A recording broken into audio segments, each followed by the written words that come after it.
Yeah. So good morning, everyone. Welcome you all on a Saturday morning. And given the situation our country is in right now, I hope everyone is keeping safe and you're doing well. Um, Before I speak anything about the particular webinar and our guest speaker, um, I have the pleasure of um, requesting Dr. Nandakishore to propose the welcome remarks to set the tone and tenor of today's webinar. Good morning, friends. My still thanks to Dr. Mirza Rahman for having accepted our invitation to be part of this particular initiative. And as we know, this particular topic itself, the transboundary connectivity in the Northeast, this is one of a kind sort of scenario for us. We are also looking at the peace and development because Manipal also hosts UNESCO Peace Chair. From that perspective, looking at alternate options and other things were also equally important. Now, we are very well aware of that the states of Northeast India are active stakeholders in building connectivity in the region itself, which we have been speaking in our foreign policy, in the Act East, Look East, in every other possible this thing.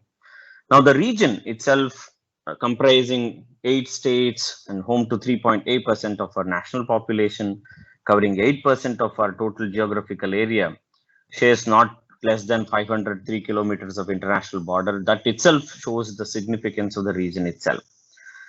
But when it comes to the connectivity component, I think we are still stuck with certain corridors, very, very small portions, remote and landlocked regions.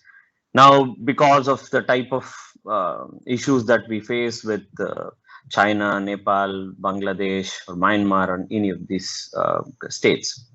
Now, this geographical proximity on the positive side is also a boon for India, where it can be leveraged not only to improve connectivity in the South Asian as well as the Southeast Asian region, but also to foster some sort of development and reduce isolation of the northeastern states, which has happened, fortunately or unfortunately, for a very, very long time. Now, moreover, these states have strategic advantages to foster economic integration with our neighbors that goes beyond the construct of South Asia itself. We also have a lot of other advantages, including though that comes as a rhetoric many a times on the politico-historical linkages, geographical proximity, socio-cultural cohesiveness, which is actually becoming also an identity issue apart from economic complementarities and the way we look at integration with regard to the Southeast Asian region, apart from China, which continues to be a major one.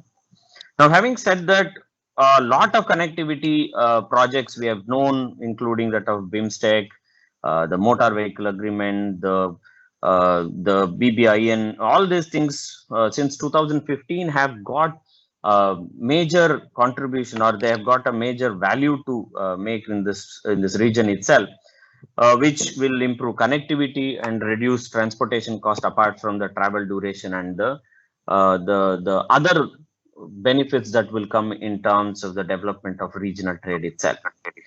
Now, in the case of India's infrastructure development, it is very interesting to look at certain activities on upgrading and creating new roads and highways, railways, airports, inland waterways, and ports, and many other things which are supposed to be cost effective from one perspective, and also efficient logistic services to promote trade and development.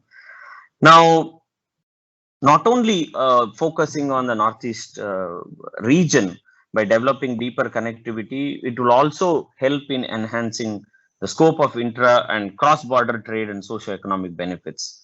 But unfortunately, these have continued to be major challenges, and they continue to pose demands and issues for us. Now, it's important to realize that both security needs and the development are interdependent, and also demands some sort of comprehensive policy towards this region to make sure that they remain complementary. That's a task that remains in front of us. Therefore, by keeping Northeast India at the forefront, some sort of a focus has to be laid on building interdependencies in the region, such that the stakeholders benefit from the development resulting from greater regional connectivity, which can happen through the transboundary connectivity. Probably the best person we have found who has been working for quite some time on this particular issue. So the Center for Northeast Studies in the Department of Geopolitics and International Relations of Manipal Academy of Higher Education has been promoting from strategic issues to many other things, trying to understand Northeast India little more than what is usually been spoken. I think as part of this initiative, this particular distinguished lecture is also arranged. So my congratulations to my colleague Dr. Monish, and my hearty welcome to Dr. Mirza Zulfiqur Rahman. Thank you. Okay. All right. So, just for the benefit of the student audience, I wanted to read out a small introduction. Mirza and we associate ourselves back to the School of International Studies, and it's a real pleasure to have you here. But before we start the lecture, just to acquaint the speaker with with especially our student community, Mirza Zulfiqur Rahman holds a PhD in Development Studies from the Department of Humanities and Social Sciences, Indian Institute of Technology, Guwahati, Assam.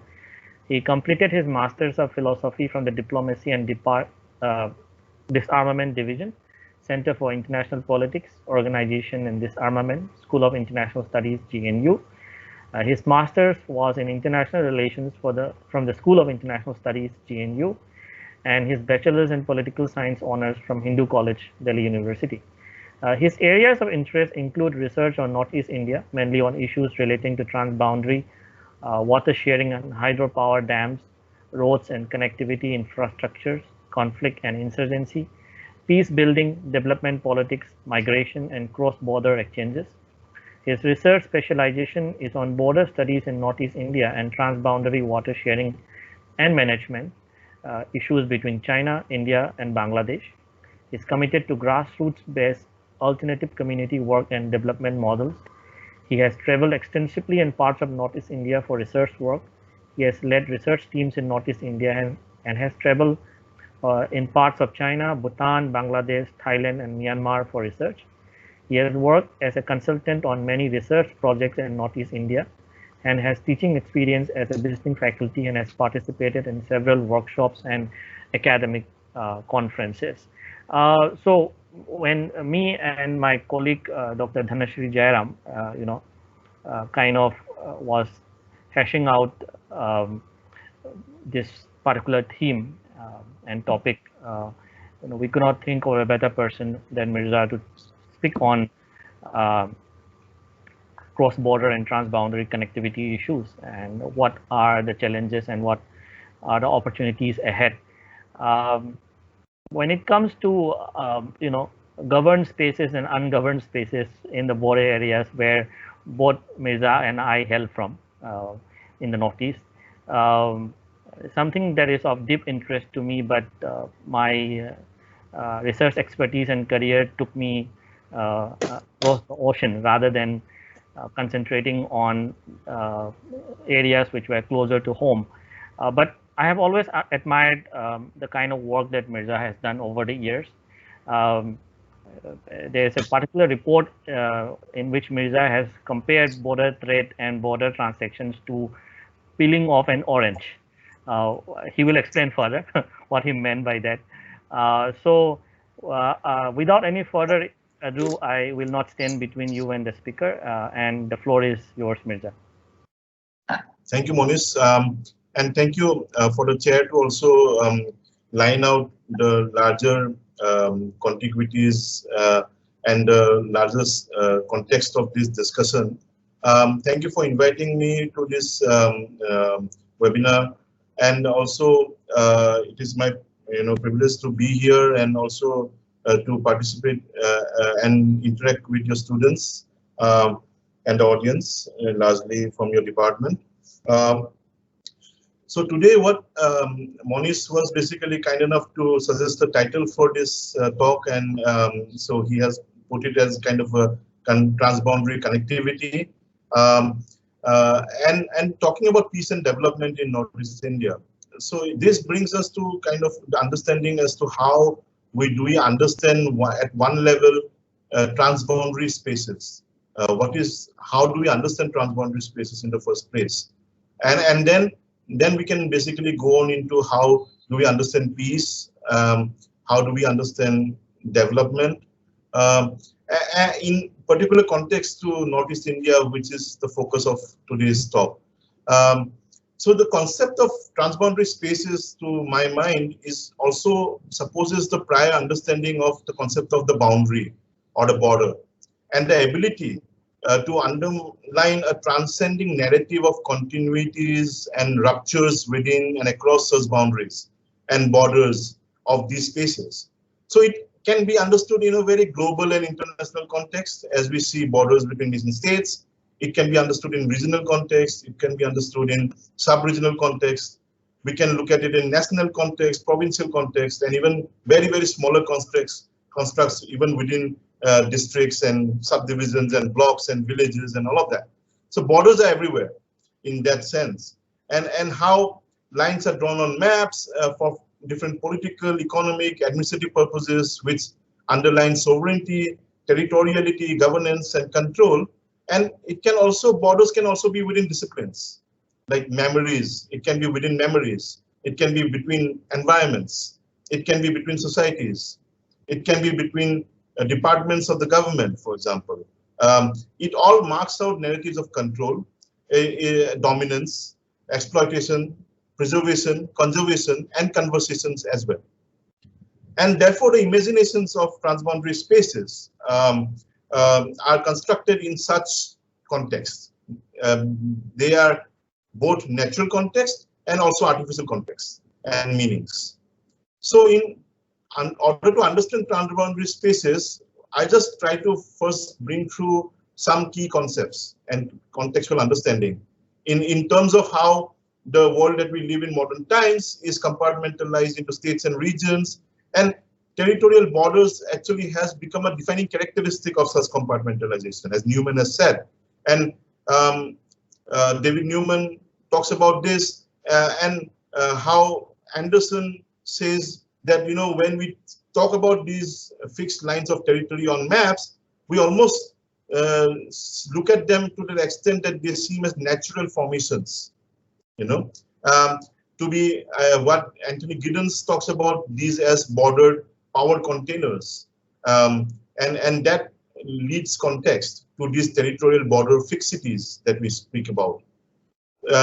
In terms of how the primary base that from which we speak about this kind of transboundary spaces in context of international relations from the department that is now hosting this talk, and governance, is the modern nation state system and the characteristic of sovereignty with fixed territorial borders.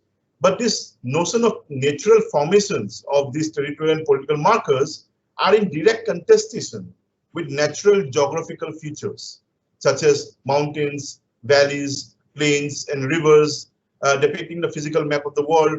And these transboundary spaces aptly demonstrate inherent nature of connections, ecological contiguities, flows in the face of fixed, and notions of territorial sovereignty and the modern nation state, and from which flows across this transboundary context from one country to the other, sometimes crossing several countries, several administrative borders within national borders, and through this, what Taylor talks about in terms of the territorial trap. So in that sense, transboundary spaces actually contest and challenge this territorial trap kind of understanding. What constitutes the edge of one particular nation state, and where does the edge start for the other nation state? It all depends on boundaries and borderlines that which we highlight, and accentuated by these physical geographical attributes that we spoke about, such as hills, valleys, rivers. And this determination of these edges that we speak about, and the physicality, these are determined by flows.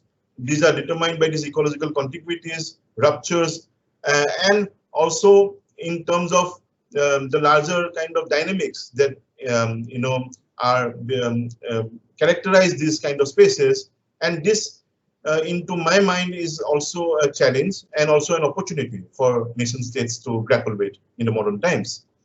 So this feeds into the challenges of being able to broaden the narrow security agenda and then basically bring out alternative framings of political ecology, community worldviews, and of layered human and non-human geographies. And this is especially important in the context of Northeast India, because we also live in a very kind of a diverse borderland which spans between South Asia and Southeast Asia, and there are multiple community worldviews, and the whole geography and the political, social, ecological layers of understanding of this space, of how do we understand peace, how do we understand progress, how do we understand prosperity, how do we understand sustainable development, and how do we understand development in a larger kind of a context. That is also put forward by what the chair also spoke about in terms of the Look East policy of India, or the Act East policy of India.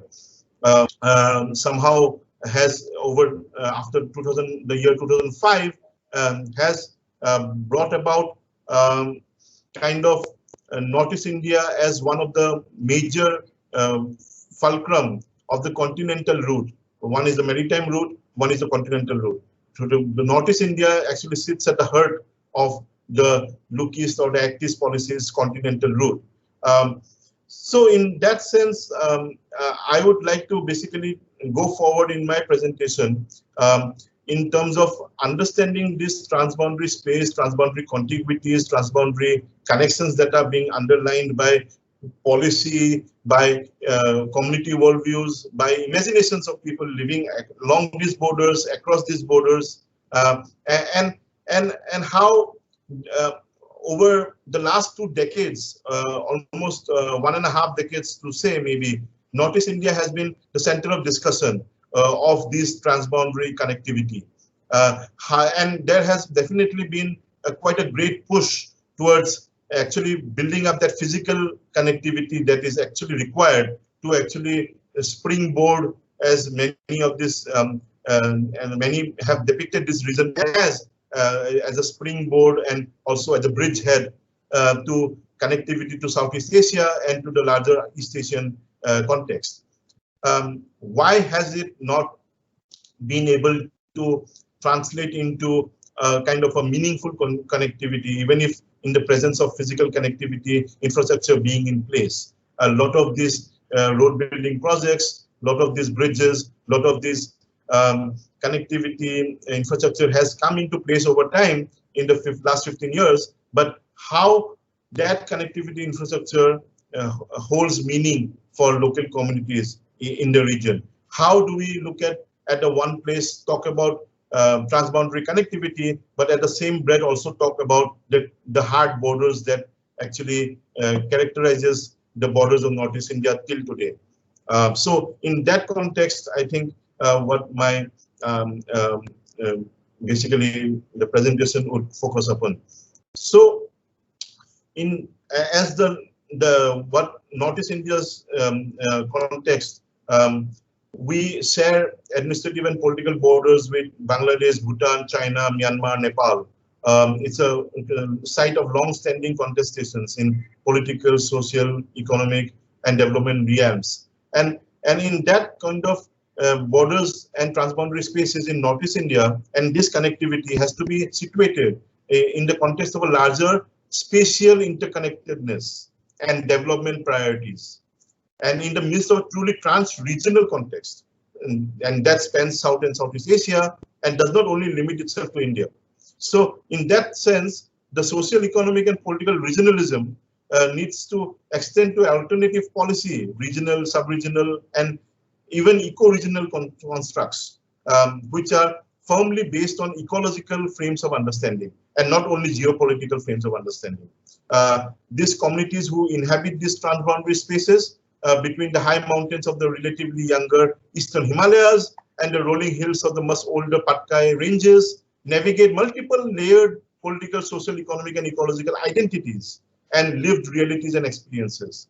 The international, regional, sub-regional, national, and transboundary scales therefore overlap across such temporalities, and the core understanding of such borderland spaces in policy terms need to be reordered along these lines. So the natural environment, society, economics, and politics of the geographical space of the eastern Himalayas, the floodplains, and the many Himalayan transboundary river nourishes, and the surrounding foothills, the Patkai ranges, and all of them needs to be examined outside the nation-state box, so to say, in the alternative framings of a larger transboundary space. If you're talking about transboundary connectivity, we also have to frame this in a larger transboundary contiguous space. So it is also very important to understand the history of transboundary spaces and borders in Northeast India. And in order to understand this in a larger ecological and regional context, in order to address this border security, border trades and flows, access for communities, management of transboundary resources. One of the examples that I always like to put forward, and also pertains to my research work on the Brahmaputra, the Brahmaputra river basin is an excellent example by which underlying space, history, and political ecology context, which connects China, India, Bangladesh, Bhutan, and has nurtured civilizations and communities who have lived and moved along its flows for centuries. Local community worldviews and shared perceptions of borders, its continuities and discontinuities are very critical in how people look at this river basin and the issues that are confronting us in today's times. So in that sense, a cross-cultural understanding of borders and spaces within this larger transboundary context is very important in order to bring experience, theory, and knowledge from other borders and spaces of the world as well. And so in that sense, the conversations across multiple scales and context of governance of natural resources, of rivers, forests, land, and ecology, and in the context of environmental democracy, for example, are very key to this understanding these transboundary spaces and how they acquire social meanings, how they acquire ecological meanings. At the intersection of these multiple scales, across international, regional, sub-regional, national, provincial, and community level, decision-making will actually determine the larger transboundary speciality and also the transboundary connectivity and the meanings that these will hold for communities living in these borderlands. So in that sense, Sanjeev Barua talks about Northeast India as a directional category, which is basically infused with internal otherness, securitization, and naturalization, while Jason Cons and Ellenberg also talks about the resource frontiers as frontier assemblages, also underlining the extractive political economy and the political ecology of Assam, as this region was known in the colonial times.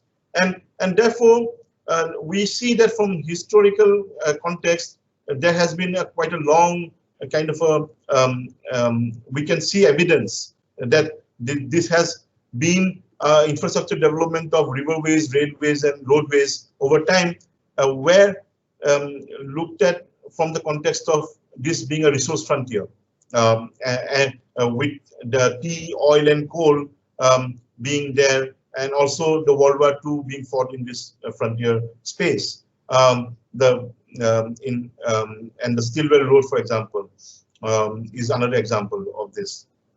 So in that sense, the larger narrative and contestations surrounding these extractive regimes controlling these frontier resources and ecological commons of Northeast India has been the continuing thread from colonial to post-colonial times.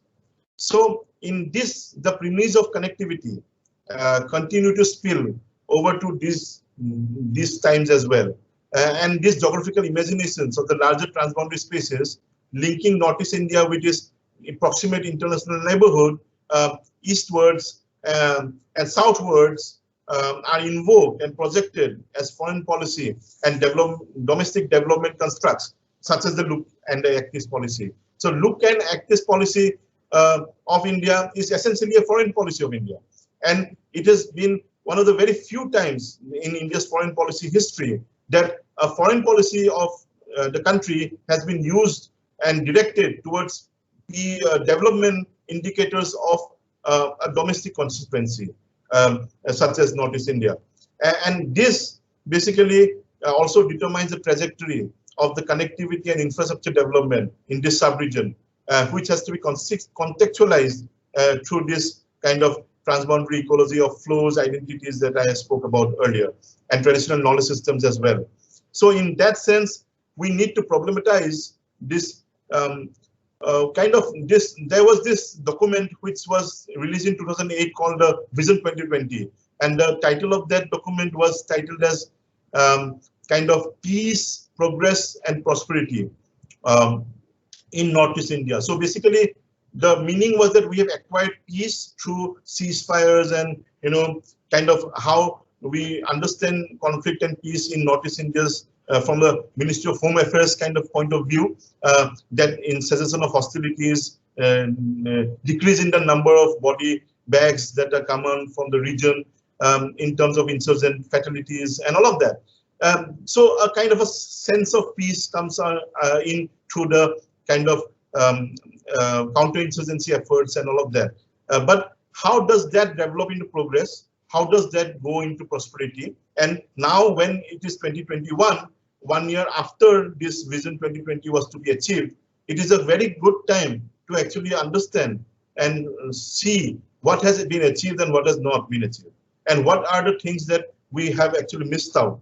And what are the things that we can basically concentrate to basically make the gains more tangible to the communities who live in this region. So in that sense, for my understanding is that any development policy, any infrastructure development policy or connectivity policy in Northeast India cannot be seen in a linear manner of being peace progressing to prosperity, but essentially meander the social, political, ethnic, economic, cultural, physical, strategic, ecological landscape of Northeast India. And in order to make meaningful and sustainable connections with and across communities inhabiting these diverse transboundary frontier spaces. So in that sense, the understanding of this meandering pathways to peace, progress, and prosperity comes from this idea from where I work on imitating the natural geographical patterns of the many rivers of the region, which fits into this traditional worldview. How local communities think is also they think as the rivers flow. They have lived along the rivers for time immemorial, and they have moved as the rivers have moved. So in that sense, a lot of their thinking also imitates these natural geographical patterns, and that way these natural trajectories and formations can also help shape the development imagination of communities, and this needs attention from the policymakers sitting in New Delhi. So in that sense, in the past 7.5 decades, the trajectory of development that we have seen in Northeast India has also created a lot of inequalities, largely due to the conflict situation. And this is not only been between mainland India and Northeast India, but also within Northeast India as well. So many different inequalities that have been created. These are not only political in nature, social, but they are also ecological in nature.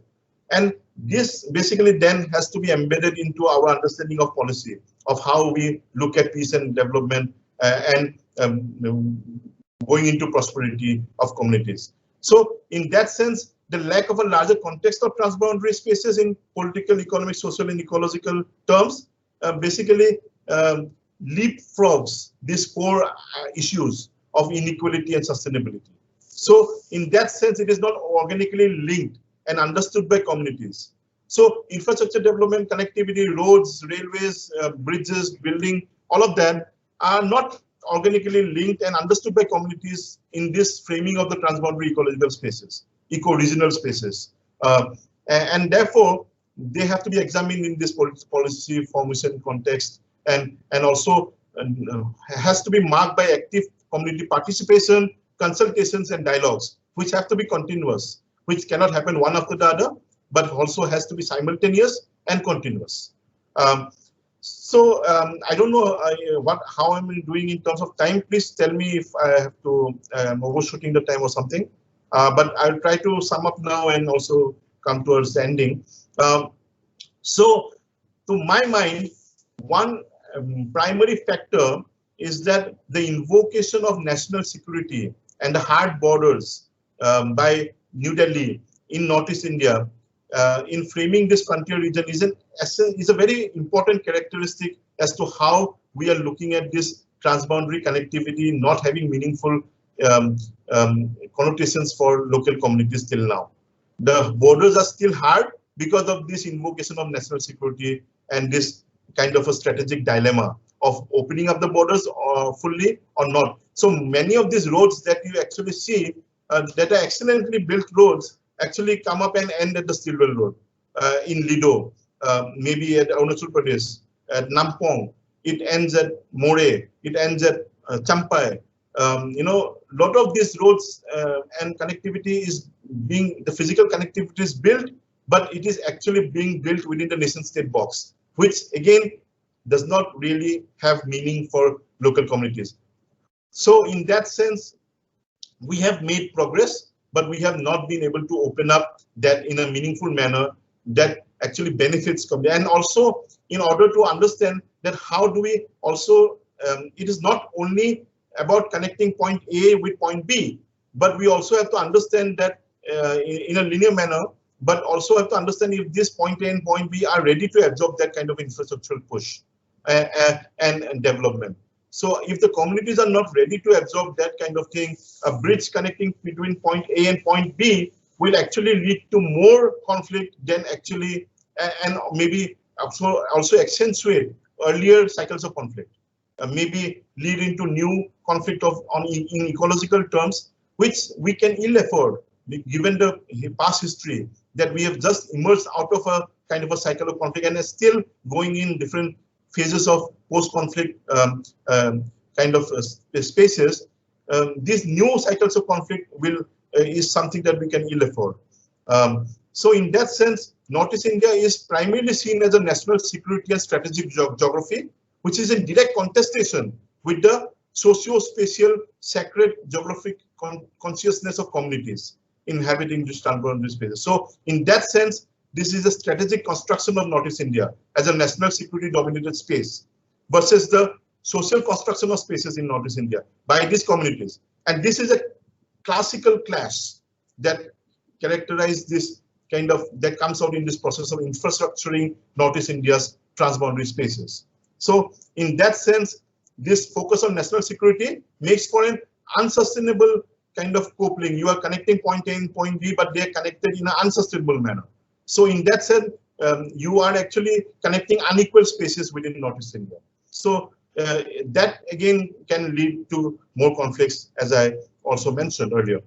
So what to my mind is the solution is that we have to also, while we talk about infrastructure, we also talk about scaffolding. Scaffolding is a very important part of infrastructure development. So in order to not only have physical infrastructure, but also have the social scaffolding, ecological scaffolding that needs to come together with such physical infrastructure in order for communities to be able to come up and be able to participate in these roads that are now. What I also wrote in another of my paper is that most of these roads that are being built in Arunachal Pradesh, people say that iska achar banaye ke rakhega kya? It's like this. What I come up with this term called pickled connectivity and pickled infrastructure. If people, local communities cannot use it meaningfully as of today, this infrastructure can be pickled, can be termed as pickled infrastructure. And because they do not have any use for it now at the moment, and what people in Northeast India do, what we don't have use for the moment, we pickle it for future use. So we need that social scaffolding, we need that ecological scaffolding, we need that kind of support. Institutional support scaffolding as well, because we need stronger institutions as well, policy institutions, in order to make meaningful of the peace that we have seen, of the progress that we have seen, so that this can actually then translate into prosperity in the future. And that can only happen if we can meander this kind of ecological space and this transboundary space, and then because just connecting A and B will not itself talk to the communities. We have to talk to the communities, ensure a dialogue, and that will have to be taken forward. Just constructing bridges and roads and all of that does not really mean, without that accompanying social infrastructure. Many of these remote areas where in Arunachal Pradesh, where big dams are being planned, roads are already being built, big companies coming in, do not have basic access to sanitation, healthcare, or schools, and all of that. So we need that to come simultaneously. So otherwise, this will lead to new cycles of conflict. So I will just end at that, and maybe I'll maybe with a discussion, there will be more questions where I can elaborate more. Thank you. Thank you, Mirza. That was really a two-day course in some sense, and I'm very sure that it has raised a lot of questions among our students. We have been talking about this all these issues, let's say in tangential manner, and it really needed someone like you who know the ground well, who although I also visit many of these places, but not being, let's say, my research area as such, my lens of looking at many of these things may be different from how you look at it. Even I might be accused of, given my research experience or research field, I might be accused exactly of what you said, of looking at this region through a national security lens or through a geopolitical lens. But that's really interesting. I'm really taken by the pickle analogy, and I'm thinking of like dry roasting analogy as well in some sense.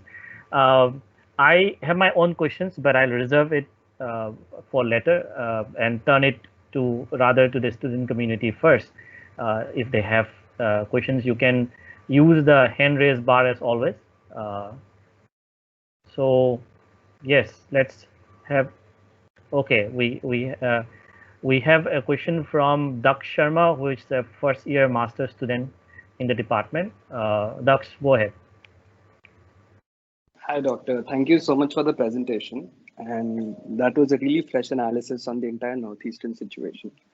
Building up on your security narrative, in the sense that how the PRISM is more security oriented, I wanted to know, according to you, how much of an enabler or an impediment are the special status laws which are conferred in certain Northeastern states?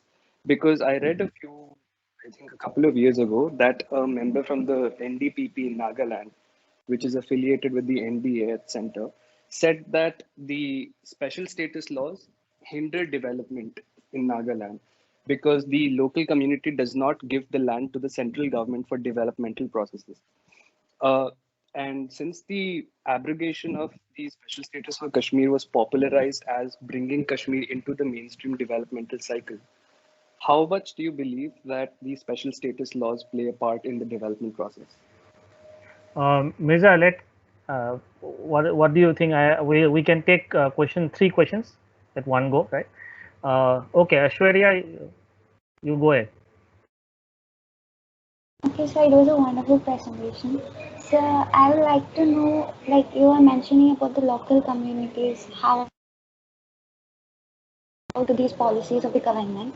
So bringing out this look-east policy and now bringing it to an active policy, can we say the Indian government has always looked upon how these Northeast would help India to improve rather than looking at like the development of the Northeastern states itself, like the policies of connectivity, like active policy when they brought in, it was more about how you Northeast can be a connectivity between India to the Southeastern nations or the South Asian nations. So what is the feeling of the local communities with related to it? And do you think that is the failure of the government that they didn't look up the basic infrastructure? And as you mentioned that there is a development disparity between the northeastern states which lead to this local community going against the policies, they're not agreeing to build up the development and all. So what is your opinion on this? Thank you, Shreya. We can have the last question from this first round. Kiran Bhatt, who is also a master's first year student. Kiran. Uh, Good morning, sir. Thank you for that lecture. My question is also related to the development itself. When we speak about development in Northeast, we generally talk about the top-down approach, wherein we majorly speak of the government and what its policies are. But we have come across several articles wherein we have seen that this area is it has a thriving for informal economy and informal transactions among communities which are spread across the state as well as national boundaries. So how do you see this approach, like a bottom down approach to enhance transboundary connectivity, thereby bringing the development? Thank you, Kiran. Mirza, you can have a go now. Yeah, thanks for the questions. Actually, I just try to address all of them together in a sense because they're linked quite well. I would say that, you know, the special laws that govern Northeast India, special status also that are given to communities, community lands in Northeast India are ways of actually also looking as an extension of colonial policy in a sense. So in order to actually bring about a much more meaningful interaction between governance and local communities, I think we have to do away with a lot of our colonial baggage. A lot of the policies that still dominates a lot of aspects in Northeast India are a continuation of British policy. And that has to be taken away in my mind. In order to bring about a much more enhanced trust level. So this trust deficit is very, very important to address so that communities do have a kind of a much more meaningful participation level in terms of a bottom-up kind of feedback into the development thing. So, but then we also see good examples. For example, in Nagaland, there is this program called communitization, where the community institutions are basically tapped into for delivery of governance services. So this was again done by a chief secretary of the government of India, who actually brought out this kind of a concept paper and wrote a book on communitization and said that, you know, the traditional institutions of the Naga communities can be tapped effectively in order to deliver governance at the grassroots. So we definitely can learn both ways. It is not only a one-way traffic. Development has different contexts and different meanings. It cannot be only top-down. It has to be a kind of followed together with dialogue, with conversations, so that these are meaningful for both sides. A lot of the, and that is why I also talk about this institutional strengthening, and that the institutions that we currently have are not being able to address this effectively. Where someone also mentioned about the informal trafficking. If we keep these hard borders for longer, obviously there would be goods and bads, sometimes more bads than goods. But what if we open up the borders? There will also be goods and bads, sometimes more goods than bads, you know. But when we also have to be ready for that. The informal flows that happen largely because the border is closed. You know, as researchers like me, I'll give you an example of myself itself. Like, I do not have the facility to cross the border into Myanmar by stamping my passport as an Indian citizen. Why do not I have that?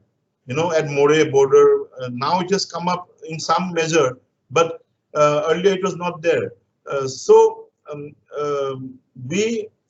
There is this kind of hardening of borders which does not allow us to actually legally cross into Myanmar to do research, even do research, for example. Forget about daily livelihood and daily crossings by people who inhabit or communities who live along these borders. So therefore, informality increases. So in that sense, we have to understand that there is also a lack of connectivity between departments within the government. Like the MHA will have a different understanding, the MEA will have a different understanding, the Ministry of Defense will have a different understanding, and all of them have different priorities in the Northeast Indian space, So, and the Ministry of Roads and Transport will have a totally different understanding. How do we also ensure the transboundary connectivity between the government departments of the central government or even the state governments? And at the same time, all of these northeastern states are also not very cohesive in terms of policy matters. They do not really discuss amongst themselves as the Northeastern Council was actually designed to do that, but it has actually been put in the back burner in a remote area of Shillong where nothing happens in meaningful manner. So apart from some meetings where many of the chief ministers, like Sikkim chief minister, does not even attend in many of these meetings. So how do we really try ensure this dialogue that it happens and happens meaningfully, even if we do not build up the critical mass within Northeast India? How do we even think of actually bringing that beyond to Southeast Asia or to Bangladesh or to different other countries of East Asia? That needs more attention. Okay, thank you. Yeah, any questions for the second round?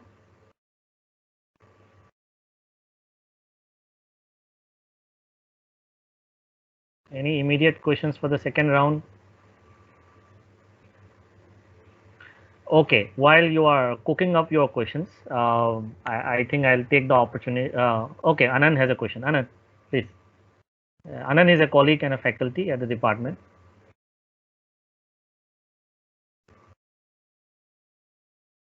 Hi, thank you for the presentation.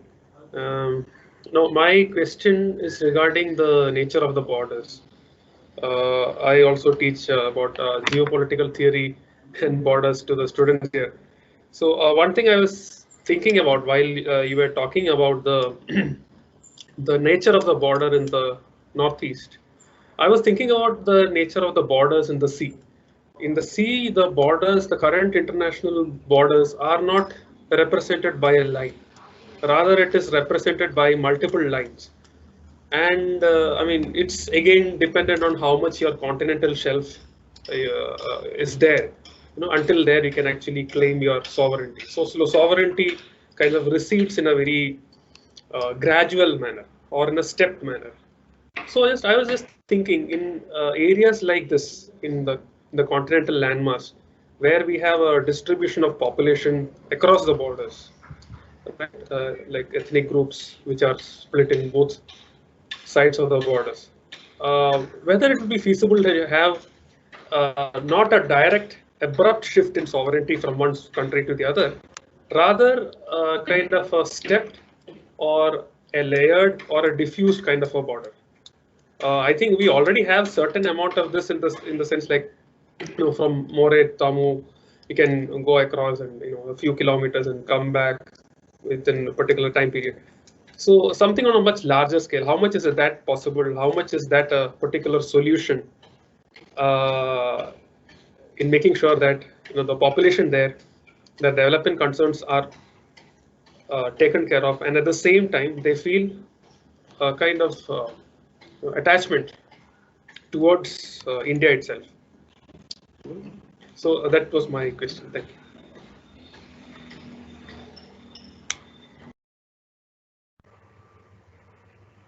Mirza, you can answer that. Yeah. Yeah, I just wanted to give you an example of the Bangladesh-India border, where actually there have been these informal markets that have been running for a long period of time. And these have been, for decades, these have been running, and the communities manage them on both sides, and the government is not in the picture at all. It has been still going on. Before the pandemic, these were happening maybe twice a week, But the government then also brought out this concept of border huts, right?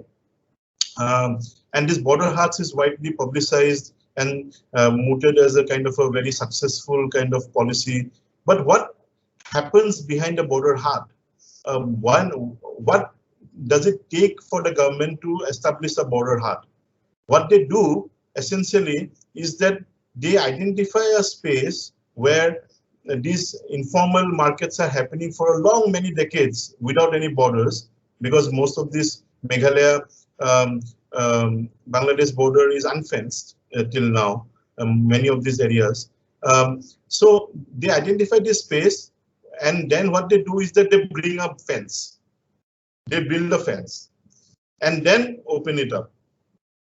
So it requires a fence to be built in order to construct the official border hut, and requires ruptures in the traditional flows of markets which have been continuing on for decades. And that also reflects a lot on how the level of strategic dilemma that New Delhi has in context of Northeast India. And that is also has a lot to do in terms of actual, how policy is being done. But I think we have to when we already have connectivity, we are rupturing the connectivity, building a fence, then opening up, and then calling it a border hut. And then the local people are taken out of the context, and people from faraway cities get permits, and then they can trade in the border hut. So if you look at the functioning of the border, it works like that. And I have also done research on the informal markets, which are working very well and have much more greater volume of trading than the border huts.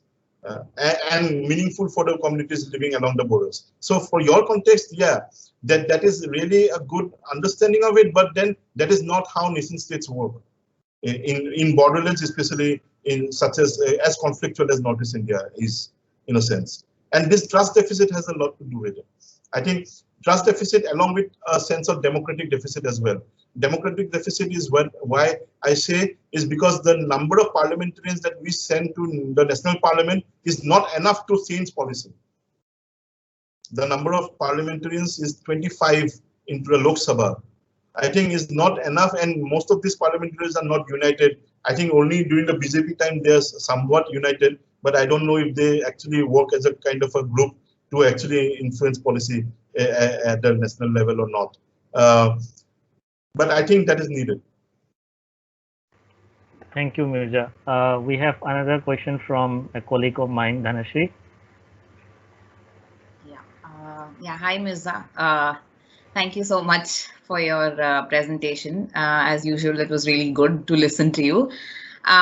So my question is pertaining to a term that you constantly used in your presentation, that is ecological spaces. And because I also work on ecological spaces, I found it interesting, and this is something that I have also been grappling with, especially when you are talking about nation state centric ideas of environmental conservation or other kinds of action on environmental front, which does not actually go well with the so-called ecological spaces, which do not actually recognize these boundaries in the first place.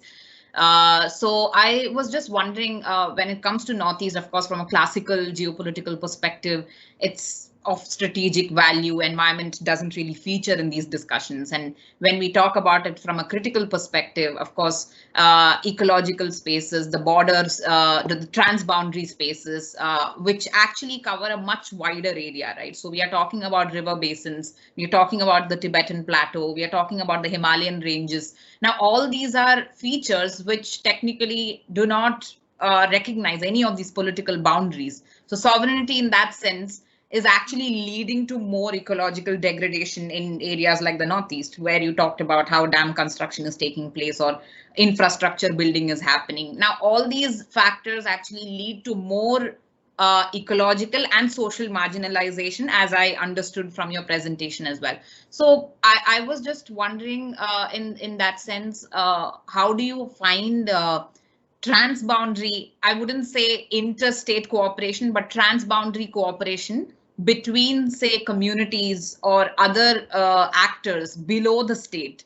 Can that actually transform the way Northeast India is seen, and also which can also bring other communities together in a more, ecological connectivity sense, where they can also talk about conserving these ecological spaces for the better of their own life. So I was just wondering if have you seen such instances where peace can be built through these mechanisms, and where environment can be that conduit of cooperation and peace itself?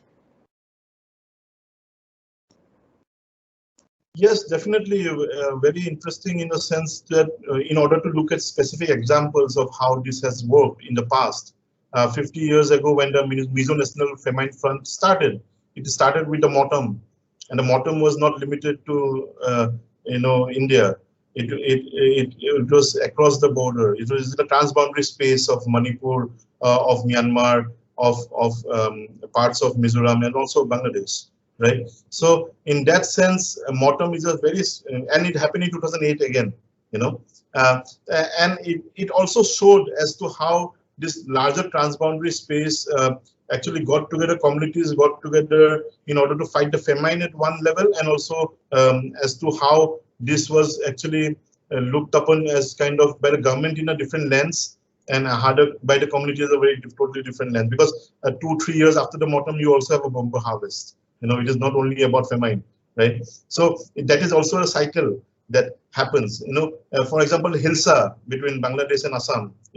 How the Hilsa swims across the river, do not recognize these boundaries. In such a very highly securitized, kind of a space, and also in terms of identity as well, and how communities across the border in India and Bangladesh, have actually worked together in order to conserve the Hilsa in a way so that overfishing does not happen during the spawning period when they actually travel upstream to Assam. Sometimes, and there were certain incidents where Hilsa was being sold at 100 rupees a kilo in Assam, while some interventions at the community level actually intervened, and through NGOs and through some international organizations as well, such as so they actually brought in and brought this kind of understanding that we have to actually cooperate. So this has happened in that sense in terms of sacred ecologies in the tri-junction between Bhutan, Tibet, and Tawang. This has happened over time in the forest of the Missimi Hills. Hunting practices have been across borders. And how hunters have cooperated across these borders in order to conserve like sustainable, and also how traditional knowledge systems is embedded into this practice of hunting even. So as to how these communities below the nation state radar have actually looked at across borders in ecological sense, and have constructed this kind of scales where they have cooperated, and during floods they have cooperated. For example, there were certain examples 2-3 years back where some people from Assam actually had to go to Bangladesh to escape the floods. So it was quite totally reversal, and then they came back after the floods ceded. So these are the things that are driven by this natural ecological contiguities, and we have to also understand them, identify them, but not only try to only infrastructure them, but also try to make sense in terms of how it is not enough to infrastructure the Himalayan rivers, and only talk about terms of hydropower, but also how these can actually be a zone of cooperation between different countries in the region. Yeah. Thank you, Mirza, and thank you, Dhanashri. That's a fascinating discussion. Before Daksh, I give you a second round. I want to see if any of the other students have any questions to the speaker. Okay, Daksh, you can go with your second question in that case. Hi, sir. So since you talked about more community involvement in terms of development of policies, how do you analyze the interaction of the local populace with something like the bureaucracy or the local administrative officers? What role do they play in terms of coming up with provisions or policies Is that also directed by the center, or do they also engage with the community a lot? Secondly, what is the role of non-governmental organizations in terms of consolidating some sort of policies or taking up provisions which would help the local populace more than they expect from the center? I think this kind of interactions are there through different projects. Some projects of these are centrally funded, some are state-led, and also there are projects such as the IFAD projects, like for the International Food and Development Agency, and the World Bank has certain projects as well, which also bring in a kind of a lot of understanding in cross-cultural terms as well, and therefore now we see a lot of dialogue happening already, a lot of kind of research and studies being done, consultations being done in terms of how traditional knowledge systems and governance systems can actually inform modern governance techniques, or related to agriculture, related to a lot of these aspects of climate change as well, and also to tackle something that, if you read James Scott's book, The Art of Not Being Governed, so that also brings in this unique perspective of how communities used to actually keep on shifting and engage in shifting cultivation in order to escape governance, and only be with their own kind of traditional governance systems, and escape the state kind of a lead of governance. So in that sense, I think a larger the kind of a mindset is still that, but in terms of how do we approach that in sensitive manners is the key towards these dialogues at this grassroots level being successful and being able to be translated into more concrete policy outcomes. Thank you, Mirza. Okay, so any last round of questions from the audience? Yes, Dr. Nandaj. Thank you, Mirza ji. I think in the initial stage itself, you made a remark and you used John Agnew's territorial trap. Do you think in this complex scenario where at the policy level, it sounds like, yes, these are doable in the sense we can have transboundary connectivity, but at the same time, do you think that the states in the Northeast, struck with so much of identity, struck with certain modern ideas of the way we look at geography, the redrawn boundaries in terms of within a sovereign state, they think themselves as sovereign. Will there be a possibility, or is there a scenario where they can come out of the territorial trap? I think that the territorial trap also is in a different kind of meanings in terms of how do we look at in terms of national security kind of understanding, but in terms of cross-cultural kind of understanding, definitely I think a lot of these containers can be opened up, and that can actually happen at different levels. We are justified. We are completely justified to have national security concerns, and national security should be something that cannot be compromised. Yes, but that does not mean that you do not allow a kind of a mushrooming of kind of linkages at the below level, which can go on simultaneously, and linkages.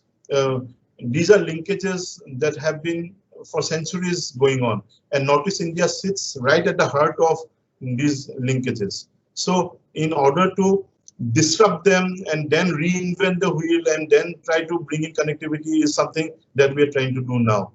I think these have always been there. I think it is just a matter of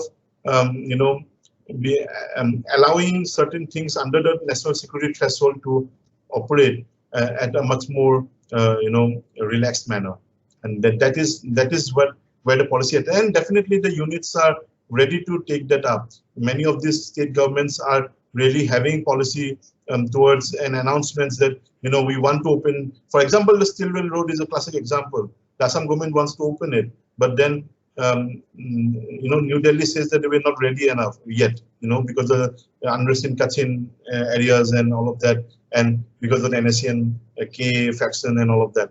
But the whole point is that it is in the interest of both Delhi and Myanmar in order to that its sub-region at the borders develop.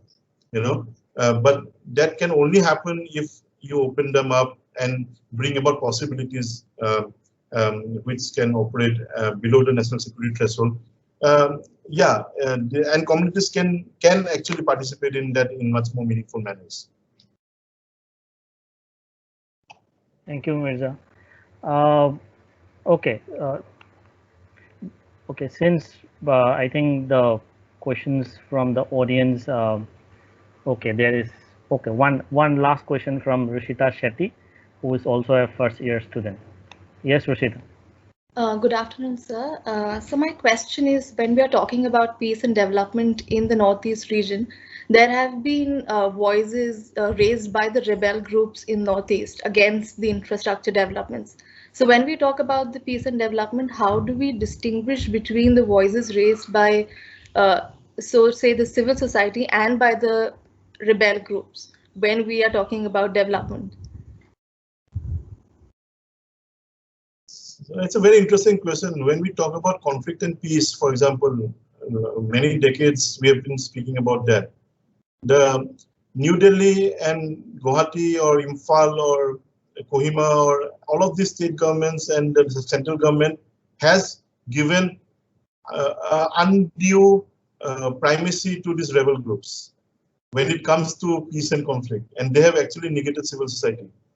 And now when the question of development comes, then you are saying that maybe the government says that again we cannot give undue importance to primacy to these rebel groups who are actually looking at conflict as a means to achieving their ends. We have to incentivize peaceful communities, peaceful groups and civil society organizations, which are there in considerable number, and not marginalize them further in these debates of development. I think that has enough been done, even in the conflict and peace kind of. So when we've achieved peace through actually giving so much importance to these rebel groups, that some rebel groups have actually disbanded and formed governments in, for example, in Mizoram, which we had seen in '87. So that has happened to that extent. For example, in Bodoland region, also that has happened. So. We have to actually give civil society much more prominence. That's what my understanding is. It has happened. I think it was a flawed policy earlier, and it is continuing towards today's time. But I think it is moving more towards civil society now, because civil society by itself is also taking much more prominence in developmental goals, and also voicing out their concerns in terms of environmental. So I would actually also point you out towards certain civil society movements who are now against big dams in Arunachal Pradesh, but they have now been branded as Maoist. So it's a very difficult and complex cycle of which actually the government actually brands and rebrands civil society as insurgents, and so it's a very, very complex situation, and a very different contextual analysis needs to be done for this. But I think that this dialogue process, if it is embedded into the system, will actually address a lot of these issues from coming up. So this dialogue process and consultative process must be embedded into infrastructural development policy terms. That is required. Thank you, Mirza. Okay, so we've almost come to the end of a very fascinating lecture and equally invigorating discussion with a lot of interesting questions from the student as well as my colleagues and faculty, other faculty members. Yeah, taking the opportunity of being the moderator, I'll just put, I think, two queries, not queries, but these are rather confusions of someone who belongs to the region, but whose expertise is not like Northeast as such. But you can't help going to conferences, people asking you like what's happening there. Right? So one of the hardest questions I continue to face is when people ask this seemingly very simple question called how is the Northeast, or how is Manipur, or how peaceful it is, or how what's happening there, right? This is a very seemingly simple question, but a very difficult one to answer, in the sense that there are people who will say that, well, if you look at the violence of rebel groups and state forces, and if you look at just the numbers, the MHA will come up with a number and say that, okay, it's on the decline. And then you will have this positive stories of like entrepreneurship in different states of the Northeast, right? And on the other hand, you have this, again, very familiar conundrum of the Northeast of how to invest money in politically contested spaces, right, in the first place. And also the local perception thing that has often been discussed today, taking off from what Rushita was asking, it's very interesting in the sense that how narratives are co-opted in certain sense, as you pointed out. Like I'm often reminded of a very it's not a local movie made in Manipur, let's say, and it's called 23rd Century or something. And the whole crux of the story of that particular local movie is the building of the Imphal railway station, and kind of a negative local perception of what will befall Imphal city if a railway station comes to Imphal. So which is a very different perspective from businesses coming and jobs coming because of railway station, and almost takes it back to the ASU EMSU period of like anti-foreigners agitation and all those things, right? It's very interesting for us to think in that way. One other thing is like it's also quite interesting when we look at like how the same thing can be used for different narratives, in the sense that now when we look at AKIS policy, the policy is like, well, Northeast is ethnically, geographically, culturally contiguous to Southeast Asia, and hence it provides a gateway.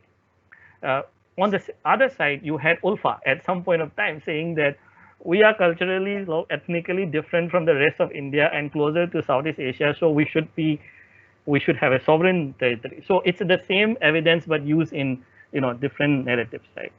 At the end, I'm not looking for like an answer from you on each and everything, So, but at the end, I was quite taken by also what you referred to in the beginning of like, and I was thinking through in terms of like the disciplinary boundaries when we look at like when we open something like a Northeast Studies Center, anywhere in India, and we think about, okay, what is the scope of this studies center, right? And what are we trying to do? National security versus social issues and other things. And then we have the mushrooming of national security studies in universities inside Northeast, right? And the point is like, well, let's look beyond Northeast and look at the larger geopolitical and national security considerations.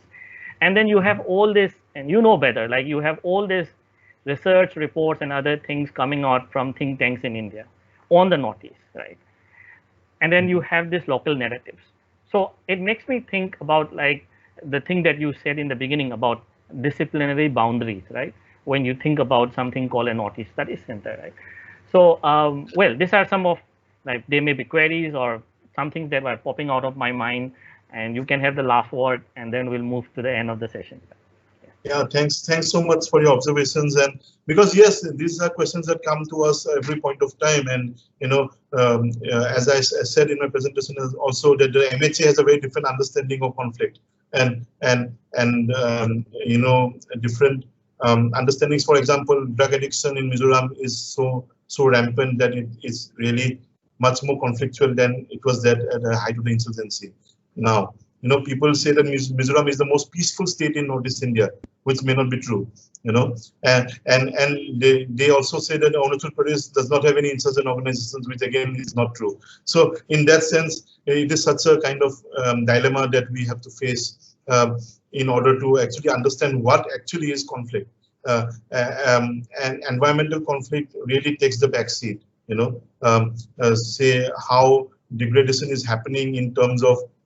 I will give you one example of how a connectivity project like a bridge over the river Padma in Bangladesh, you know, is being built, and a lot of the hills in Meghalaya are being cut, you know, to actually transport boulders to Bangladesh, and there have been all the riverbed boulders that are in Bhutan are now being quarried through India to through Meghalaya, Assam, Meghalaya, and go into Dalu border in Bangladesh. So a lot of these river boulders, if they are moved out, actually lead to a high intensity in flooding during the monsoon season, you know, and it affects downstream areas, and at the end of the day also affects Bangladesh. You know, you are quarrying stones from Bhutan to build your connectivity project, which actually will create certain issues upstream during the flood season, will actually affect your same connectivity project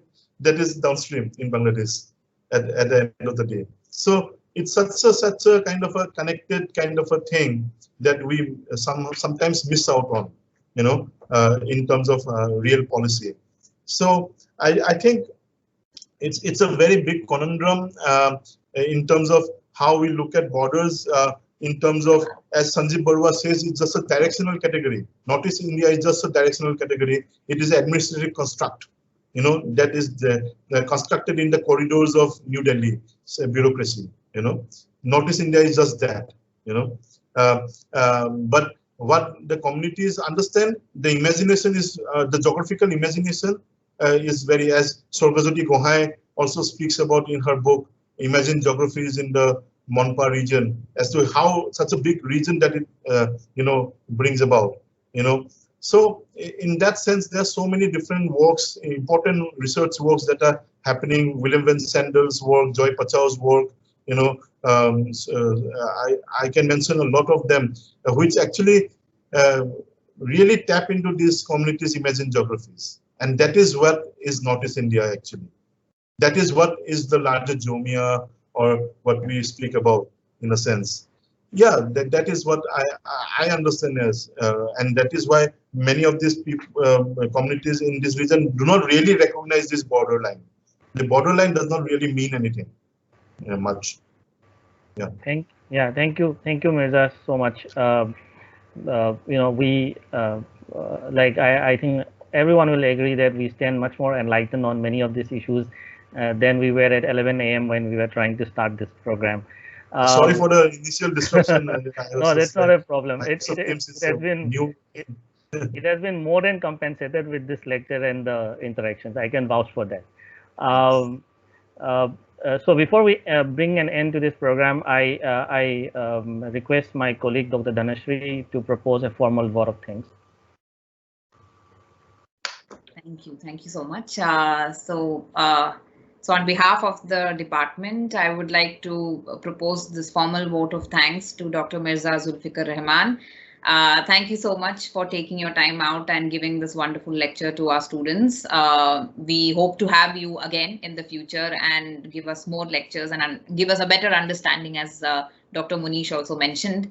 You have enlightened us, but I think we need more enlightening. We need more understanding of the concept that you mentioned about the imagined geographies of the local communities itself, and that is very important to understanding all the discourses that we look at today, even when it comes to national security studies. So thank you once again for this lecture. I would also like to thank Dr. Nand Kishore, head of the Department of Geopolitics and International Relations, and Dr. Munish Thorangam, the Northeast Studies Center's coordinator, for arranging this lecture. And I think we have managed to have a lot of lectures on Northeast and understand through panels and seminars and thank you to both of you to continue this tradition and having a better understanding of the Northeast itself. I would also like to thank my other colleagues, Dr. Anand and Dr. Ravi, for also helping with the coordination. I would like to also specifically thank the UNESCO chair for the promotion of culture of peace and non-violence. We have a chair in Manipal Academy of Higher Education, which is held by Professor M.D. Nalapad. So as a part of this chair's activities also, we are planning a lot of activities which would, of course, try to promote the culture of peace and non-violence through alternative understandings of these concepts as well. So, and I'm very happy to say that we've had a lecture which touches upon various aspects of peace and non-violence itself. And in that respect, I think I would also like to thank the Vice Chancellor, the Pro Vice Chancellor, the Pro Chancellor and the Registrar for also supporting these activities throughout.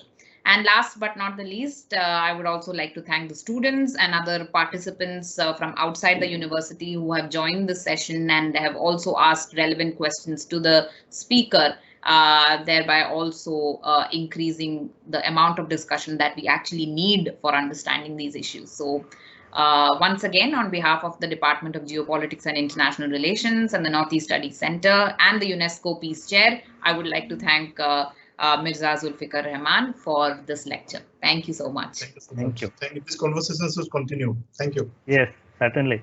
Bye, Mirza. Thank you. Bye-bye.